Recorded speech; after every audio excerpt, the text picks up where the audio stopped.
Bonjour à tous, on se retrouve pour cette nouvelle vidéo sur la présentation de ma nouvelle voiture qui sera mon Daily. Mon Xara Picasso étant très pourri pour l'instant, je l'ai mis de côté et donc j'ai racheté celle-ci. Il s'agit d'un Ford Focus C-Max de 2005, un modèle en 2 litres TDCi, 136 chevaux, 364 000 km au compteur. Elle a le contrôle technique, pour 650 €, c'était pas mal. On verra ensemble, vous verrez dans la vidéo qu'il y avait 2-3 petits trucs urgents à faire quand même, notamment le montage des pneumatiques. Donc je change les 2 pneus avant, c'est ce qu'on vous verrez dans la vidéo. Quand j'ai acheté la voiture, le turbo ne s'enclenchait pas du tout. J'ai donc cherché la panne le jour même. J'ai trouvé ce qui n'allait pas et puis je l'ai réparé le lendemain. Vous verrez également ça dans la vidéo. Le contrôle technique est toujours valide puisqu'il a été fait en juin, donc le contrôle technique a moins de 6 mois, ce qui est très bien. Je vais vous présenter donc l'état général de la voiture dans la seconde partie de la vidéo et puis on passera aux réparations ensuite. Donc pour l'instant c'est tout ce que j'ai à dire. On va faire le tour tout de suite de la voiture pour vous présenter un peu ses équipements et ce qui va plus ou moins bien et ce qui ne va pas du tout.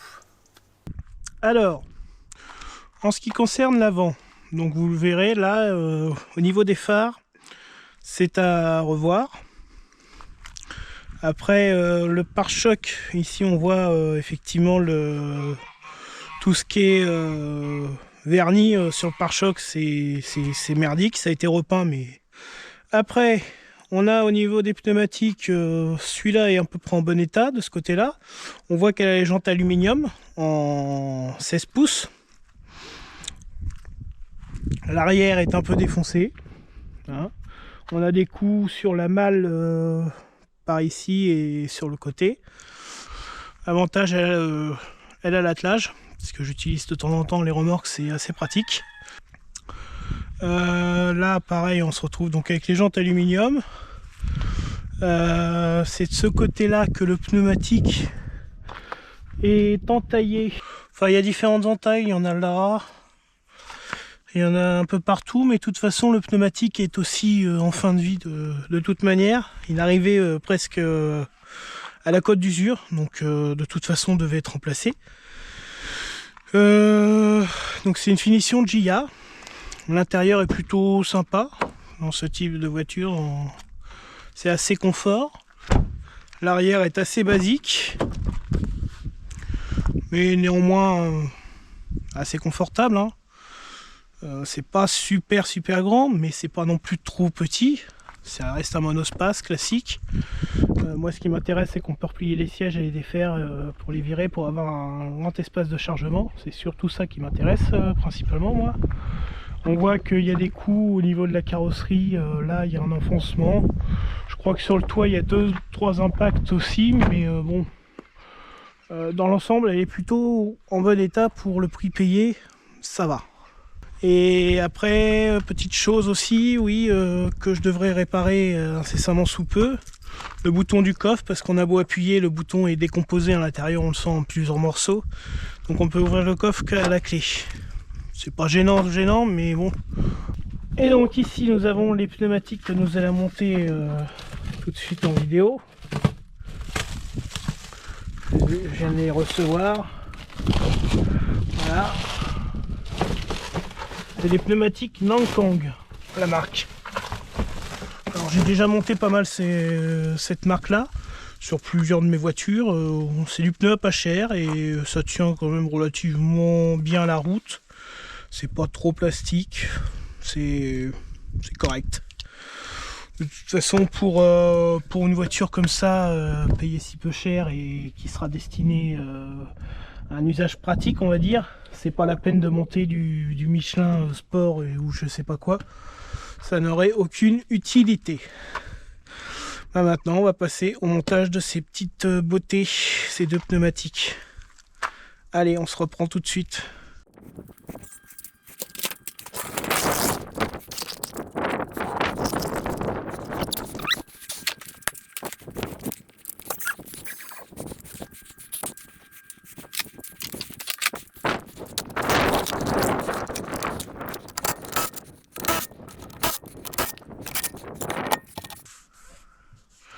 Ouais, ils étaient quand même bien usés quand même. Ils arrivaient à la fin. Les amortisseurs sont pas mal. Un peu crades, mais ça va quand même.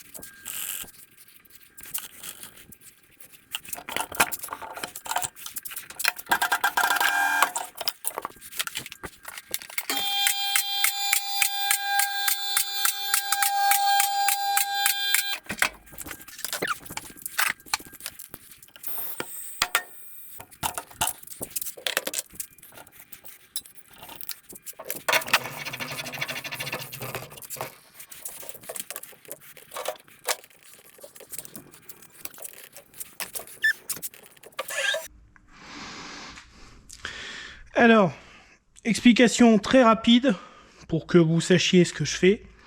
Parce que sur la machine à démonter pneus, c'est assez simple à comprendre. Là-dessus aussi, de toute façon, on a les indicateurs de position. Donc, il va me dire quand est-ce que je dois arrêter ma roue. À ce moment-là, je sais que je colle les plombs, ou que j'en fiche quand c'est des plombs de jante tôle. Ce genre de plomb, je l'en fiche là sur le côté. Il me le dit, ici c'est pour l'extérieur de la roue, là pour l'intérieur de la roue. Et c'est toujours à l'axe en haut. Donc comme ça, je sais où je dois coller mon plomb. Je sais que là, mon plomb, il va être par ici, dans l'intérieur de la jante. Donc je nettoie. Un petit coup pour enlever toute la crasse, la poussière de frein, tout ce qui peut rester dessus. Un petit coup de chiffon fibre parce que ça comme ça accroche les poussières de frein. Et là il me dit 15 grammes, donc je vais chercher sur mon rouleau de plomb. Ça vous voyez, ça me prend des années à le vider, hein, parce que je suis plus en activité. Donc là c'est des plombs de 5 grammes, je sais qu'il m'en faut 3, tac. Et puis on va le prendre toujours pour le coller comme ça. Ici ça sera l'axe de notre arbre moteur pour l'équilibreuse, axe de roue en fait.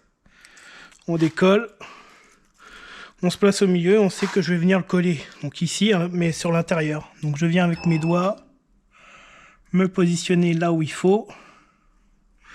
Je regarde quand même que je sois à peu près droit. La caméra, vous n'allez pas voir grand chose, mais là je vous assure que je colle.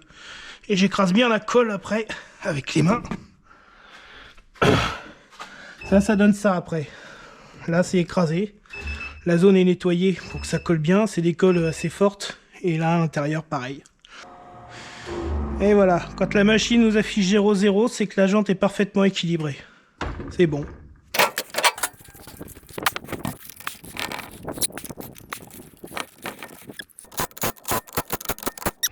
Donc là on a remplacé un pneu. Un beau pneu tout neuf. On va pouvoir aller changer l'autre roue. Je vous refilme pas l'autre roue, hein, c'est pas la peine, on se reprend juste après. Nous voici sous le capot donc de ma Ford C-Max. Mais là voilà, bon, j'ai acheté la voiture avec un problème de turbo qui se déclenche pas. La voiture du coup détecte une trop grande pression parce qu'il n'y avait plus d'agissement sur la valve, sur la wastegate. Ça fout le moteur en carafe, défaut, injection, etc. Et le moteur donc est passé en sécurité, il ne prend pas plus de 2500 tours minute. Et puis bah, quand j'ai démonté, quand j'ai juste enlevé le cache qui était par-dessus le bloc moteur, hein, voilà les petits pions où il vient se clipser. J'ai trouvé la vanne comme ça accrochée. Alors c'est bien, hein, la partie pneumatique est en place, sauf que la prise elle est là et que il y a un fil pété à ras de la prise. Donc du coup bah, j'ai une prise de remplacement que je vais mettre et puis je vais me raccorder sur les fils ici. Et cette truc là tient avec le Risland parce que la patte en fait, ouais, je vais essayer de montrer. Si je mets pas mes gros doigts. Voilà, la patte elle est là, c'est ça, et c'est cassé ici. On a le support qui est là. Donc je vais essayer de bidouiller quelque chose pour remettre la petite électrovanne sur son support correctement. Et on va voir si le turbo fonctionne bien après. Bon ben voilà, normalement j'ai fini mes petits travaux. J'ai ma prise est soudée. Elle est là au bout. Voilà. Et puis j'ai refait le petit support qui normalement était fixé là. On voit le morceau de patte. Et j'ai refait j'ai foutu une plaque de renfort derrière. J'ai soudé vite fait une plaque de renfort. Puis ça va l'amener comme ça, quoi. Ça sera là. Donc à la place où c'était. Ou là, je sais pas, je vais voir. Je vais remonter ça et puis voilà. Ça sera bon. Et on va aller faire un essai pour voir si on a toute la puissance qui est revenue. Bon. Eh bien, l'heure de vérité.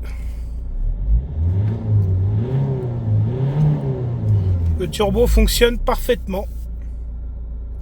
Et j'ai récupéré toute la puissance du véhicule. Bon.